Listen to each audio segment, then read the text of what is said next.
The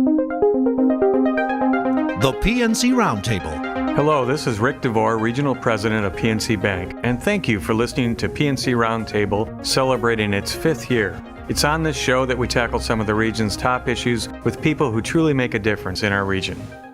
Welcome into our PNC Roundtable. Hi, I'm Paul W. Smith.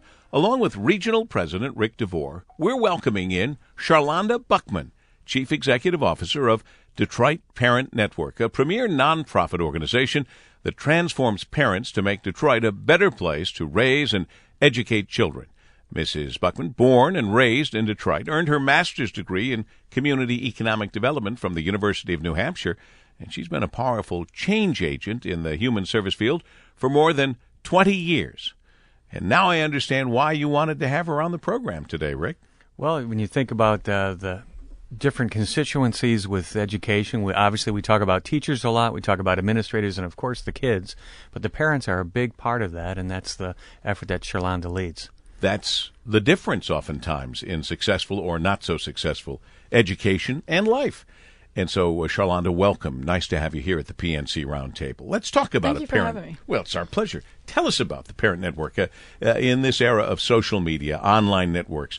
How is it that the Detroit Network can have such a large following here in Detroit? Tell us the whole story. Well, we were founded in 2002, so we've been around for about 11 years with the intentional focus of helping parents get more involved with their kids in education in their homes and within their communities. One of the things that ignited this network was the idea that when you had education reform issues come up, you had everybody's interests being represented at the table as far as teachers and administrators, but you didn't have anybody genuinely speaking for children. And so we thought, who better to speak for kids than their parents? And that is one of those uncompromising voices around what's good ultimately for my child. And so many of the things that we have led over this last decade are very parent-driven and focused. Detroit Parent Network represented an opportunity for parents to actually lead the agenda and not necessarily be influenced by a particular district or school system, but that we would work on issues that parents prioritize, education being at the top of that list. It gave way to parents being able to caucus, if you will, plan, connect. You know, today when you think about social media and some of the things that you mentioned, we still have huge divides within our community. We have a digital divide.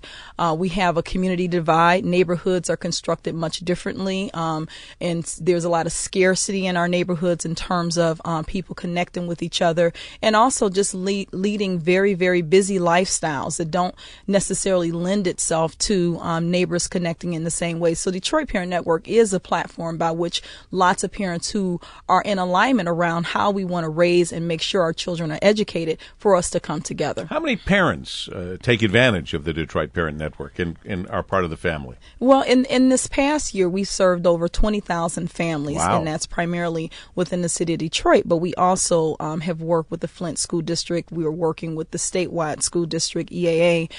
We started with Detroit Public Schools about 4 years ago, and we're working with Harper Woods and eCourse as well. So the network continues to grow. Ric DeVore, this is right up your alley at PNC. I've said it before, I'll say it again whenever it matters. It's in your DNA to be helping kids and families like this. It really is, and when you think about what's changed in education, another thing that's changed is that choice. Absolutely. Years ago there was not choice. Now you have not only in Detroit DPS and charter schools, but some of the schools are EAA. And it was important for us to find a partner that spanned all of those, not just maybe limited to one group, say like DPS. And it's really, really important that the parents understand the choices. And like Sharlonda said, there's a lot more coming at parents than there ever was before. Social media Absolutely. is being an example of that. Mm-hmm. Sharlonda, I would guess with the help of PNC, with their support of what you're doing and of your mission, it probably was one of the reasons you were able to launch 5 new initiatives for 2013. Can you tell us a bit about those and the absolutely. programs that parents can take part in as members of the Detroit Parent Network? Absolutely. I do want to hit on what Rick just mentioned in terms of the education landscape. One of the things that we lift up about Detroit Parent Network is that we are governance neutral. So whether a parent tends to chooses to send their kid to a traditional public school, a private or parochial school, a public charter school, whether it's a statewide school district, we support what parents choose for their kids. One of the things that we've done with PNC, and we're really excited about that, is about 2 years ago, we recognized that many of the things that we worked on, helping parents with their children who had special needs, intervening in situations where children were being kicked out of school, supporting and advocating for good policy for all kids, that we realized if we didn't start earlier, we would never catch up. And so the partnership with PNC has afforded us an opportunity to be able to work with parents to make sure their kids are ready for school. And when they get there, they have extra opportunities to participate in art and science projects through the PNC curriculum. And so the Grow Up Great program has been a great way for us to work with parents very early on to eradicate some of those issues that would sometimes end up in young people having trouble later on. We want them to be on track in reading and in math and in science, and PNC Grow Up Great campaign affords us an opportunity to work with parents to do that. It also, with all of the schools that we serve in, gives us an opportunity to serve parents in some of the schools that we're not in. We're able to go to those Grow Up Great schools and really work with those parents to know what they can do at home to help their kids win academically. I'll tell you, Rick, you couldn't have written a better script, and that came right from the heart and from our experience. That's got to make you feel good. No, it really does. And if you think of our program, Grow Up Great, it's a 4-legged stool. It has, obviously, Detroit Public School Foundation in this case is one leg, Cranbrook on the science, Music Hall for Performing Arts on the art side. But the fourth part of that is the parents, and that's Detroit Parent Network, and Sean Wilson's on the board there, and Sharlonda suffers through that, as best she can. But for those of you watching, that's Sean with his back to you right now. But trust me, he's got a big smile on his face. Absolutely. Well, we actually intentionally recruited Sean, and it was just an added advantage. Just him being a native Detroiter, and also his strong beliefs and values around when he started talking about PNC Grow Up Great. It just made sense for us. The other piece that we've been able to benefit from in this partnership with PNC is the financial literacy component. We are excited because last month we did Smoking Pumpkins, but then we also introduced the PNC One for You, for Me, and for Later, really working with parents to help their kids learn how to save early on in life. So we're excited about that. Forgive me, I never got to go through a program like this, Sharlonda. I'm just going to back you up. Financial literacy, I didn't get either, but I know I never had Smoking Pumpkins. What did I miss here? Did anyone else hear that? Yeah. What is that? That's one of the creative things we're able to do in partnership with PNC when we go into our parent resource centers. We have 11 of them, but we're also able to take those lessons into the PNC Grow Up Great schools. And so what happens is you use sort of like dry ice in a pumpkin. It really works with parents to teach their kids science and math and some of those things, but in a very fun way. We found that a lot of the teachers got excited about it, and they were like, okay, how did you do that again? We want to do that in our classroom. But it gets parents and children excited about learning. It also bridges the gap between parents and teachers so that everybody's excited about this process and on the same page. And as I understand it, too, Sharlonda, you and some of your team members have made trips all across the country finding ideas, programs to bring back to Detroit. How did that work out? Yeah, absolutely. We had a generous grant from the W.K. Kellogg Foundation, and it sounds great to travel across the country until you're trying to haul 20 parents along with you.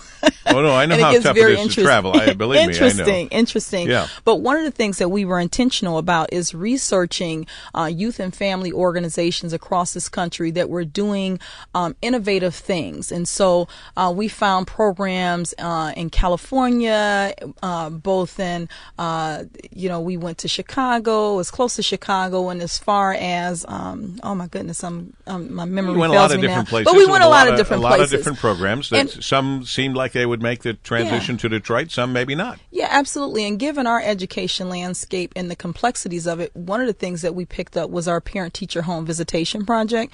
We were particularly impressed with that project, especially because it was proven to decrease some of the behavior issues. It was a leverage for parents to be able to work with teachers. And one of the questions that teachers ask is, what are your hopes and dreams for your child? And so there's a whole scenario where teachers go out in pairs and they're actually scheduling appointments with parents, and they meet right there in the home and they ask that question. But at the end of the conversation, the teacher is also able to say, okay, well, here's what I'm going to need from you in terms of us making sure your child has the best education experience. That program has had significant gains academically for students and has almost eradicated behavior issues in schools in California, Sacramento. So that's one we're impressed with. We also saw that you've heard Parent University before. You've heard it in lots of different versions. We are choosing to move for the Boston version of Parent University, specifically because it's part of a larger family engagement strategy. And one of the things that happens in that particular program is parents gain expertise around developmental stages for young people. They gain expertise around how to work directly with teachers in those classrooms. They're picking up those skills. It brings in partners who are experts like PNC around early childhood, around raising teens, specifically around how to get your kid to college. Those are the kinds of things and education tracks that the program offers. And then ultimately, we're working to make sure parents are able to get some CEUs, college credits, for developing their expertise around raising their children, but also in the broader field of youth development. Well, getting them to college is a big deal. And in fact, Ric, I know that the one project Graduation, you're proud of, and they certainly are proud of because of the success rate. Right, and I think Project Graduation is the start, and then we have to continue to work more on keeping kids in college as well, and so that's a big part of it as well. If I could circle back to the financial literacy piece, Paul, for me, for you, for later, obviously supposed to set the foundation for children to learn that money is to acquire things, hence the for me part. Right. For you is to share, and then for later is to save. And we're really excited about that program because it lays a foundation about banking. We have a keen interest in not having children grow up thinking that the check cashing store is the bank. Right. And so this lays that foundation and also has some interaction with the parents as well, because many times parents have been shut out of traditional banking. And so we couple that with something called our foundation checking account, which is sometimes used as, call it, for lack of a better term, a second chance account. Maybe people have had a bad experience with banking, etc. And sometimes literacy is tied into that as well, because people sometimes don't, they're embarrassed the fact they can't read, so they sign that disclosure one tick below usury at the payday lender because they don't want to admit they can't read. So we try to, if we can get involved early, we feel like we'll have a better chance at financial literacy as well. Some people ask me, you're teaching financial literacy to pre-K children? It matters. Believe me. Yeah. I wish all of us would have had some lessons in financial literacy. And actually, Ric doesn't know this story, but I am living proof that actually works. When PNC was First of America many years ago, I was a young person in the program, and that's how I got my first savings account, was through First of America, and it was this whole piece around financial literacy. So it's great that PNC is continuing to do that work, and it makes a difference in how young people get introduced into, the banking industry. We know that we have a lot of families who are suffering from the abuse of the checks cashed industry, and so we want to eradicate that. We want to change that, and so I think this financial literacy program with PNC really gives us an opportunity to kind of combat that issue. One happy surprise after another, Ric. This is, what a she great goes back story. to First of America. That's going back a little ways. That's going back a long ways. That's like before National City, and it's just continued to grow. So, well, the fact of the matter is now it's PNC, and you benefited from a program you're now happily teaching other kids and leading. I also didn't mention I used to work there, but that's neither there. There's one revelation after another. So it's like full Sean circle didn't tell for me me. this. Exactly. It's full. I had to save some surprises for you, Rick. But it's full circle to be able to continue to work in my community to lead parents on some of these critical issues that and in programs that I also benefited from like 20-something years ago. It should make you and all the hardworking men and women of PNC feel very proud. Absolutely. Yeah. I do want to get back to the project graduation, though, and how the program works. I know you're particularly proud of the success rate. Who wouldn't be? Absolutely. And that you're going to try to increase the number of schools where project graduation coaches are available. But tell us, start from the beginning. How does this work? Absolutely. Just this past summer, we had over 500 young people attend college tours with their parents. We're very proud of that. One of the things that we prioritized early on in Detroit Parent Network was education. We started with doing these conversations in the community around closing the achievement gap and realized that parents wanted to know right now on the ground, how do I make sure my kid doesn't become a statistic? So that board project graduation, we assign a parent coach to work with the parent to be what we call the nagger. And that person is equipped with information around what their kids should be learning to matriculate successfully through high school. But also when we get to the tough stuff, and that's the infamous FAFSA, we try to take the mystery out of that because a lot of times parents get very defensive about why do you need my financial information and what are you going to do with it? And so really eliminating that barrier so that kids can go to college. So all of a sudden we have parents going from being skeptical to being champions to their children successfully going to college. And last year of the 500 that went on college tours, we had 300 who were actually seniors and 94% of them went to college successfully. So our goal now is to get them out. But we're excited because we've been able to match that with an AmeriCorps federally funded program, which will bring 24 coaches into the statewide schools to work with those young people who are the lowest performing to make sure they successfully graduate high school and go to college too. You have the parents, obviously, and now the Yeah. parents they must be feeling that their voice is being heard, and that pleases them and gets them even more involved.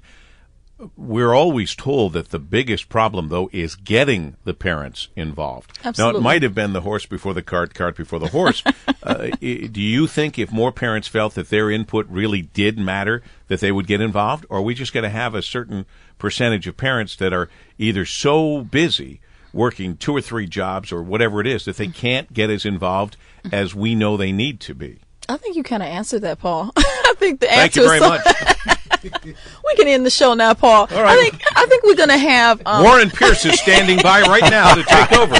So I didn't mean to answer it completely. I was just asking out loud what I was thinking. Great. I think that's great. I think there's a lot of truth in everything you just said. I think you're going to have a certain percentage of parents who are very busy, and part of our job as a parent organization is to make it easy for them to be champions of their kids' education. I think you also have the parent who had bad experiences in school who will never go to the school, and so our challenge is to serve them right there in the community and continue to bridge the gap between them and the school. And then you have the parent who leads every bake sale at every church, and they do everything. And our challenge is to use those parents to be advocates to kind of lead the charge to close this parent gap. So we have many parents who are involved, but we still have a lot who aren't. And that is our everyday challenge because children don't ask to be here. They certainly need their parents, and they need them to be voices, especially on this education issue. So that's our challenge every single day. You know, if there's one thing we can do with the program today, it would be to make sure that the parents know this resource is available. Absolutely. Right? And so, you know,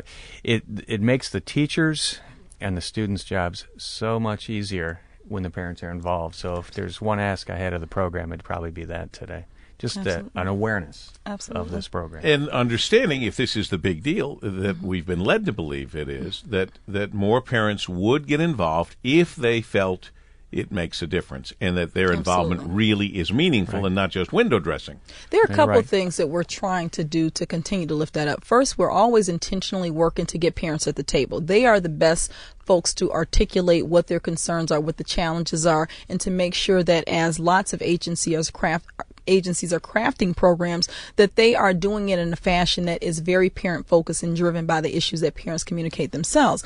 We are also working on a partnership with the Detroit Regional Chamber of Commerce, as we do have a number of schools who are flooding our community now. It's important that they have good governance, and so the intention of that program is to bring folks from the business community in to serve on the governance bodies of those entities who are servicing children, but also to bring in parent leaders who have served maybe in multiple roles, but are ready for a leadership role on a governing body, whether it's the traditional public school system or if it's some of the new charter schools that are popping up in Detroit.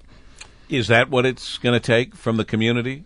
Is that what we need to do to ensure more parents feel empowered and heard? What else? I think it's those things. I think we also have to be intentional about viewing parents as partners, not problems. We still have a culture across lots of schools where parents are welcome as long as they don't have a difference of opinion. And one of the things that we lift up is parents are always the expert at every single table when it comes to their child's education, because I know how my child learns. I know what they respond to, and that's the intel that I can provide for you to make your job easier in the school. So we have to view them as partners, not problems. My concern over the years has been that parents who have a little feeling of guilt knowing they're not as involved with their kids as they should be or want to be or could be, however you look at it, and for whatever reason, 2 jobs, 3 jobs, whatever it might be, that's where part of the big problem is today. We talk about back when I was a kid, boy, if a teacher yelled at me, I'd get home and tell my parents, then they'd yell at me. But now, because you're not so involved and you feel guilt-ridden, you go, oh, you really? Well, no teacher's going to yell at my kid. And then the parent goes in and yells at the teacher. Absolutely. And I feel that you got to get past all that and get beyond the guilt feeling, understanding that most of us can't be as involved as we'd like to be, that we should be, but you can be through the Detroit Parent Network. You're going to give them the way that they can be more involved, and it matters. And you know, some of that behavior is also what increases the divide between schools and teachers and parents. And so teachers saying, "Oh no, here comes a parent." Like I don't want to deal with that. But we're working on that issue in lots of ways as well, Paul. We have workshops around the types of questions you should ask at parent-teacher conference. We have strategies at the beginning of the school year that says, "Hey, we know you're busy, but write your child's teacher a note. You know, use email." Texting is big these days, and so creating ways for you to have a relationship so that you don't have to feel as guilty, but also giving parents the appropriate communication tools so that when you do have to have that tough conversation, that you do so in an appropriate and professional and productive way. We're also doing a number of, within Detroit Public Schools, a number of communication workshops with the administrators and teachers around how to effectively work with parents. And so those are the kinds of issues that we know creates the gaps, and so we're working to close those gaps, working on both ends, not just fixing parents, but also providing context and support for teachers to be more effective in that area too. Ric DeVore, how did PNC and Detroit Parent Network come together? I see why you're with them now, but how did this happen? I think it has to do with trying to find an advocate, like I said earlier, for the children. And, we had science kind of covered, we had math covered, we had the arts covered, and there was a missing link, if you will. And so, that's how we came upon, the Parent Network. Not your link, not Link. Yeah, Link is sitting here, too. If you're watching on camera, he just raised his hand like, I'm here. The missing link is found. But And, it's when you listen to Sharlonda, one of the things that's really exciting, not only growing the students, but growing the parents into these leadership positions. Because I think we all know that if they feel like they're in the process, not the outside looking in, they're much more likely to be change agents themselves, to invite more folks in. And that's really powerful, I think, and that's really exciting. It is powerful. It is exciting. How do we get more involved? What do you need us to do today? Lots of different things. So Detroit Parent Network is a membership organization, and it requires you to invest $5 because as much as we raise money through organizations and foundations and even partners like PNC who support us, it's important that we invest in what we believe is important ourselves, and that is us, parents.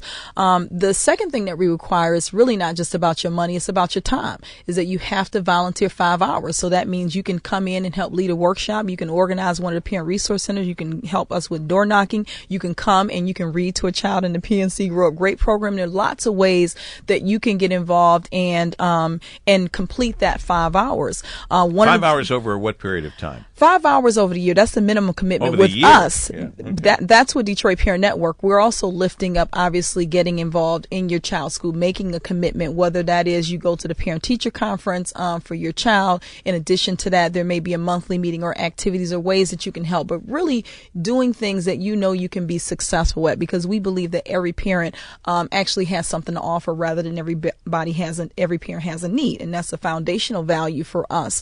And we're also looking at expanding lots of our volunteer opportunities, even through corporations, looking at working with their employee assistance programs, where a lot of their employees have their employees who are parents. And so if there are ways that we can actually create workshops and volunteer opportunities for those parents who want to get more involved in the community, maybe they work a lot, but they know they've either raised their kids or in the process, and they have talents and gifts that they can share as well. So we're going to be working on that. It was my next question. Sure. Is there an opportunity for people who don't have children, never did, or have children that have already moved away? They're at the grandparent or uncle or aunt stage, but they feel that there's more that they can do, and they'd love to help out.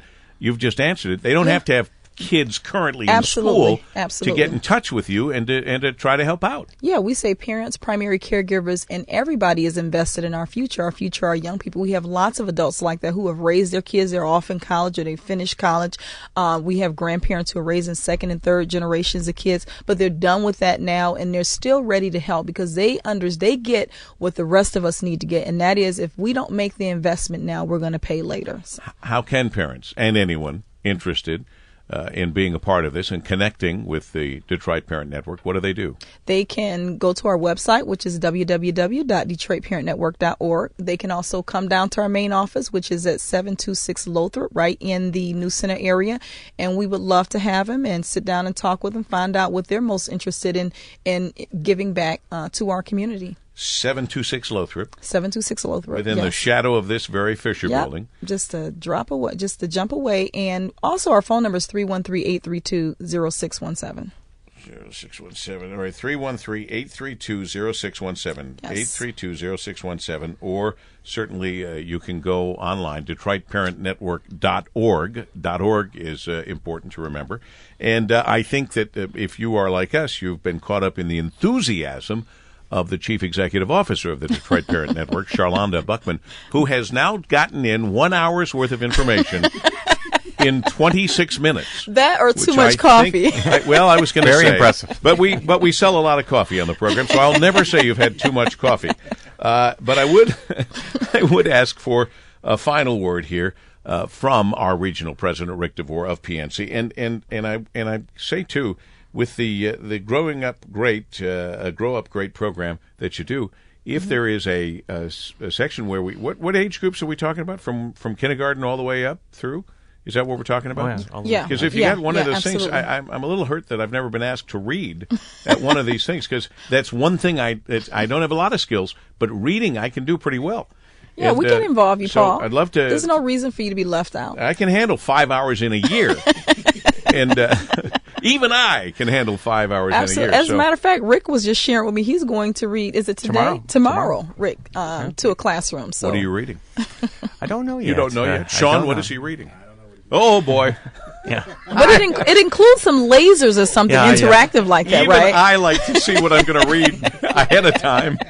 Yeah, I was, in fact, last week's Michigan Chronicle did a one-page story on PNC, and I was reading over at the Parade Company. In fact, a lot of things, Paul, that you're familiar with that we do, Detroit Parent Network or volunteers are at the Parade Company, at the North American Auto Show, at the Grand Prix. All these events have members of Detroit Parent Network in attendance, helping out, doing things. In fact, one of the volunteers in the classroom I read is a good example of what Sharlonda was just talking about. She's second, she's already past, child rearing years, but she still volunteers in the classroom. She's been there for 3 years, ever since I've been reading at Shoals School. And she's just there every time, and she's there for, on her nickel, if you will, and enjoys it and does a great job. So we have actually 2 teachers and then 2 volunteers in the classroom. Right. Takes a village to keep me in line, as you know. I could have lived a lifetime without hearing that line again, but you're right, it does.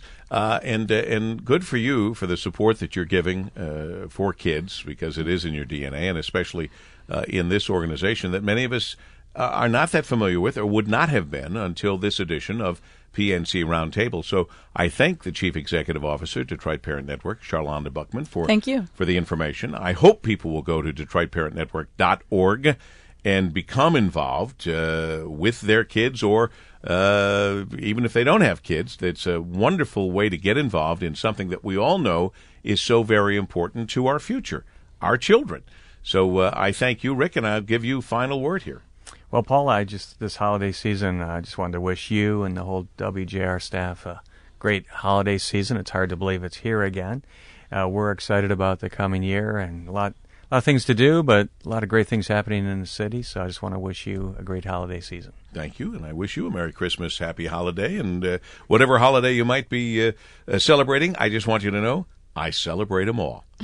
Thanks again for being with us, Sharlonda. We do appreciate it. Thank you. It's our PNC Roundtable. We'll look forward to you next time right here at WJR.com. And, of course, mornings, Monday through Friday from 5:30 till 9. For our regional president, Ric DeVore, and our co-host of the PNC Roundtable, I'm Paul W. Smith.